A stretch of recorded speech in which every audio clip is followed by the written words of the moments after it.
trust what you say and that's all okay.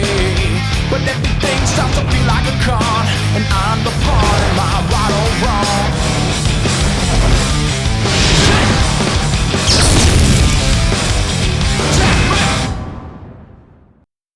On this week's show, we're going to head to Kansas, one of my favorite Midwestern states, to go after an awesome buck that I'd been chasing for many years.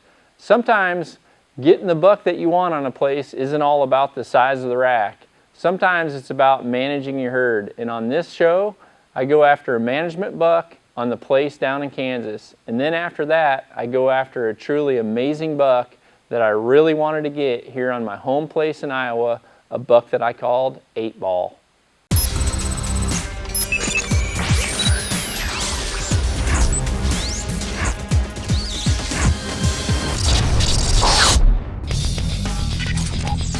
Select Hunter. Select UA Package. Select Point. Select Transport. Select Accuracy Package. Select Nikon Optics.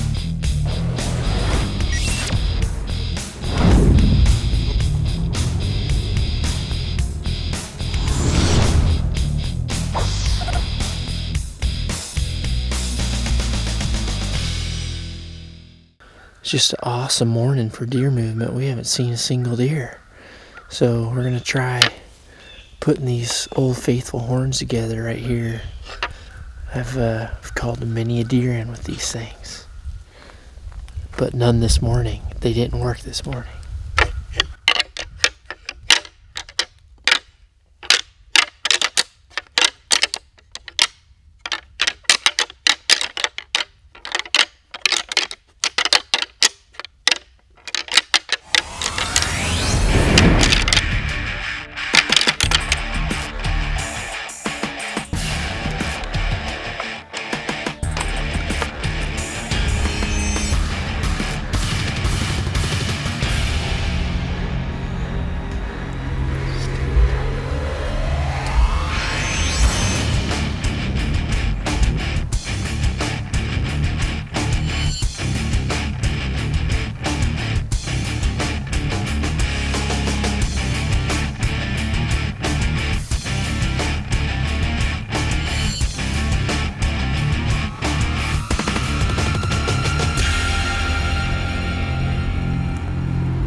He's behind a tree.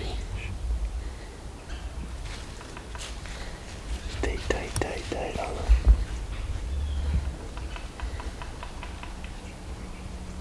He's got a wacky beam, right?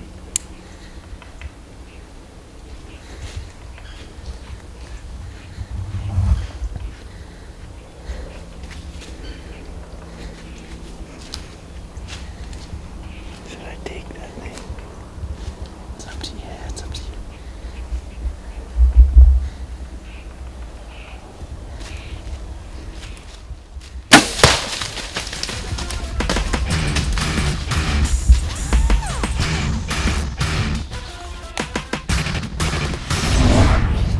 "50 yards. 50 yards. I still got my horns between my legs. That was unbelievable. It's 1 o'clock. My one buddy just called me and told me that he was going to get down and move some stands around. And then I talked to another buddy, and he said he was getting down to go have some lunch. So I thought, well, we're here to stay. We might as well try hitting these horns together. Started rattling and just looked down on that hill. And I mean, this buck just came piling down. And at first I could see the good side. He came down, and then I thought he was broken off, so I was going to pass him. And then I realized that's the unicorn buck that I had an encounter with last year, and I decided not to shoot him. And my buddy was upset with me because he's like, that's a perfect deer to get out of here with that one side being all messed up. So he's going to be super happy that a year later I finally got that buck out of his gene pool. But 1 o'clock, that's a lesson right there. One buddy's changing a stand, another buddy's having lunch. We're punching tags. Be sure to visit knockonarchery.com to see our entire line of knock-on lifestyle clothing, as well as some awesome knock-on gear and accessories that I personally take to the field myself. Enter promo code SHOWFAN and I'll include a free signed photo. Also remember that all U.S. orders over 100 get free shipping. knockonarchery.com.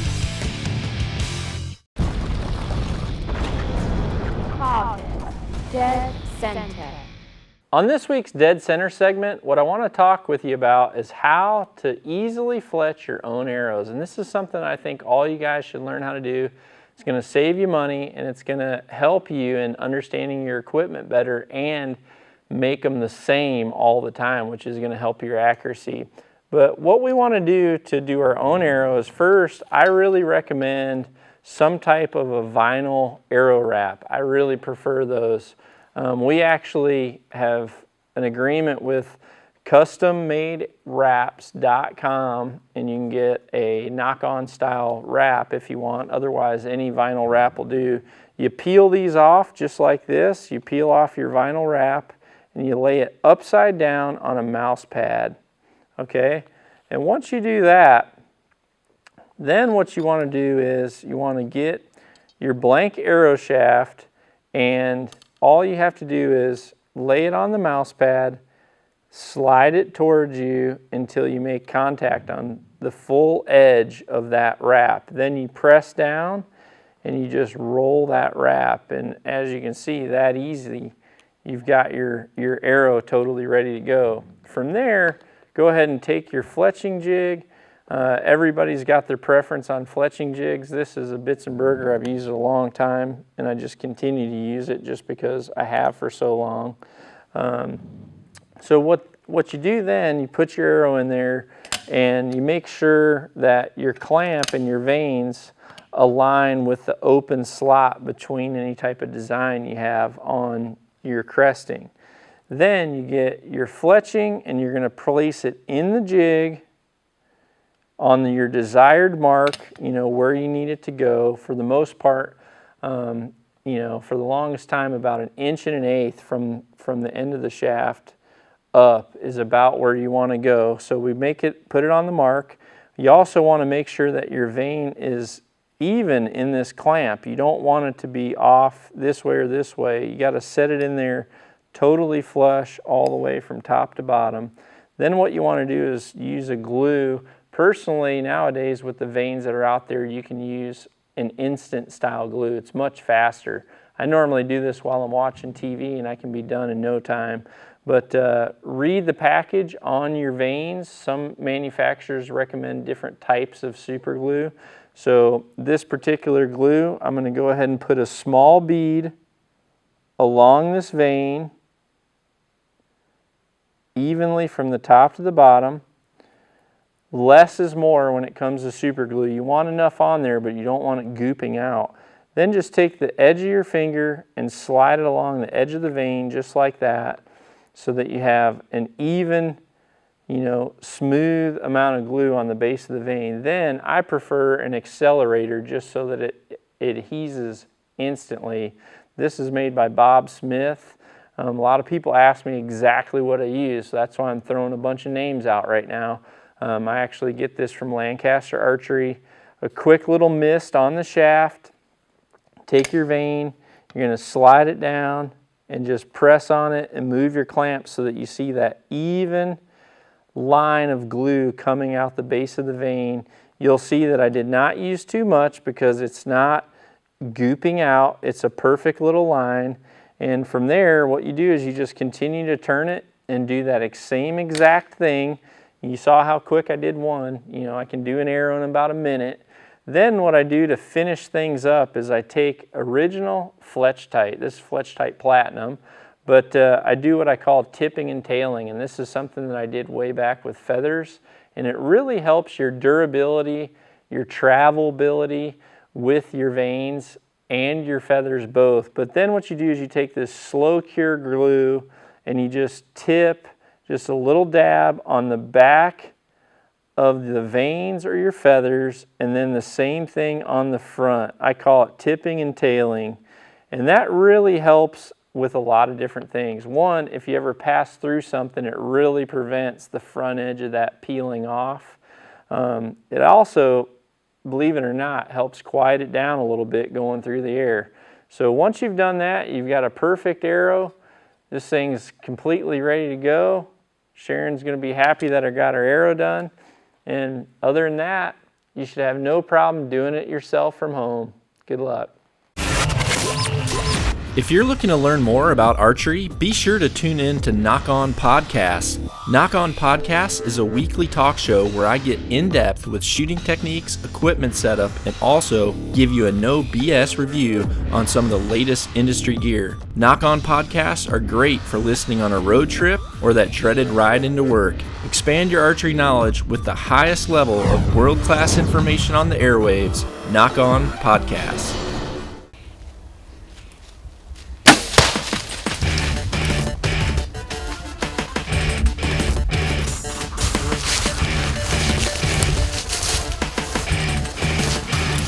It's always good to see them pile up like that, but if you got great sign too.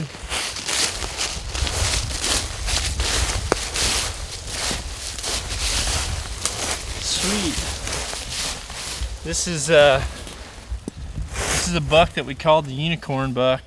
You can see he's got a deformed part of his rack right there, and we saw this buck last year, and we kind of talked about why we wouldn't shoot him, decided to give him another year and see if he continued to grow that, which he did. And actually, at one of the farms in Wisconsin, we've got a buck very similar to this that genetically has grown that unicorn 3 consecutive years. He just continues to grow this. And I know there's a lot of different philosophies to management and to racks, but I know that a lot of times deer, especially one that comes right into horns, we know that he's a fighter. Even though he's a younger deer, he is a fighter, and having a big old spear like that can definitely be dangerous to some of the other deer. And it's just not something that's ever going to score very well. So this is a great management buck, and the first official harvest for that Element RKT. So super happy with that. He smells like a rutting buck and perfect blood trail. Can see the stand from here, and just a textbook bow hunt. Stay with us.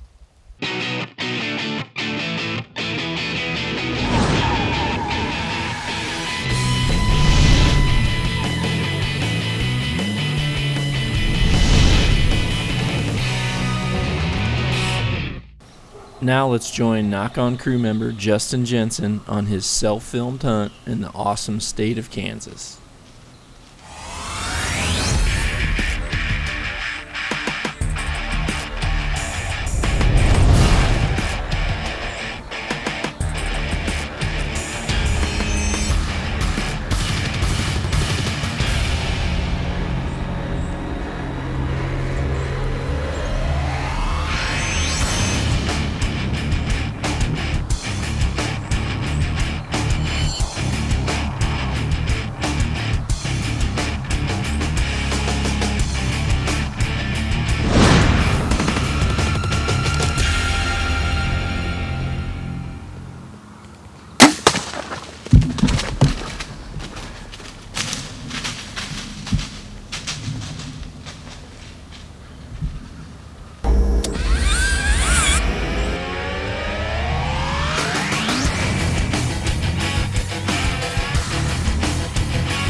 Oh, here's my Kansas buck, 2012. You know, my first out-of-state buck, and you know, what a hunt.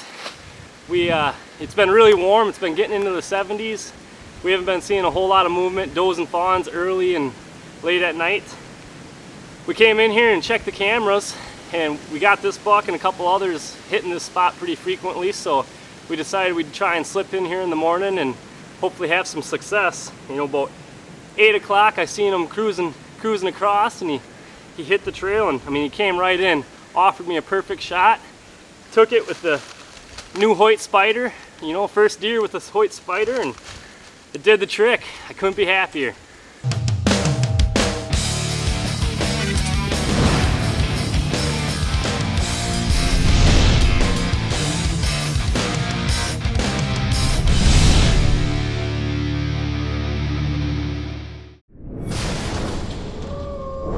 Lone Wolves Field Recon. Today I've been out here doing a program called edge feathering, and this is a program that you can sign up for with your conservation department usually prior to the 1st of March. And what that entails is taking a chainsaw and hinging or putting down some of the invasive type trees. Here in this particular finger of timber right here, I've hinged trees in, out, as well as parallel to the edge of the field. And what this does is it allows a lot more light to get to the vegetation floor, and a lot more of the undergrowth is going to come up now that it can get light without a full canopy over the top of it. This serves a lot of great usages. It's awesome for bedding for whitetails. I mean, obviously this is a thick mess. However, it's also really good for turkey nests. It's great for pheasants, quail.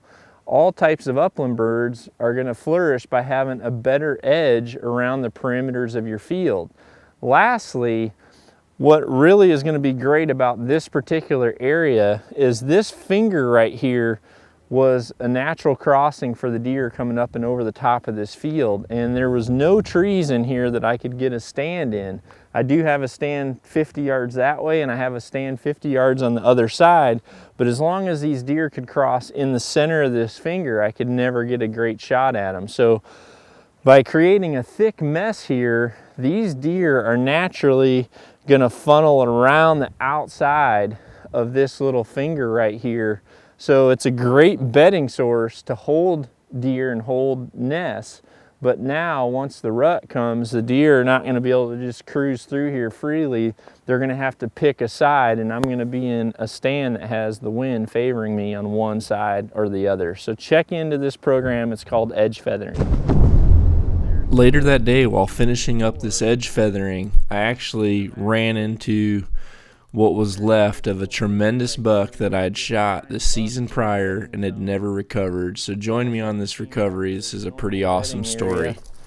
But this is a tremendous, it's probably the biggest 8-point I've ever shot. Just a giant buck, probably 21 inside. Just huge main beams, very bladed main beams, a lot of mass, big brow tines. And what had happened on this buck is he came in with the doe and was skylined with a beautiful sunset behind him and everything, but he was in a wide open field and he was a little bit too far for Sharon to shoot. So we switched spots, and when we switched spots, as soon as this buck came from the horizon down this little slope into the beans that were in front of us, the camera, the backlighting did not adjust, and it stayed extremely dark, and I made my shot and it sounded really good. And he acted, from what I was watching in my binoculars, it acted like I had hit him great. But we ended up going back and watching the footage, and there was we couldn't see the arrow. The footage was too dark with the way the settings were. I've looked within 20 yards of where this deer lays right now probably 10 times in the last 5 months, because I knew, without getting any pictures of him on any of the cameras, I knew he had to have been fatally hit. And unfortunately, this is how I had to find him. But that happens to all of us. That's bow hunting. That's real life scenarios. There's times where we think we make a great shot, and these things are tough animals. and I wasn't able to recover him that night. But like I said, I've called the game warden. Craig's going to come out here. He's going to look at the situation. I can show him the footage of when I shot the deer. And actually, I never used my last tag of the year last year because in my mind, I had shot a mature buck on my place, and I was not wanting to take another one because I thought I had had my opportunity and I thought I had blown it. But at least I'm able to still salvage the rack and show all you guys out there. This was an awesome buck. He was on the top 3 of our hit list. His name was 8 Ball. And here he is. Giant 8 point.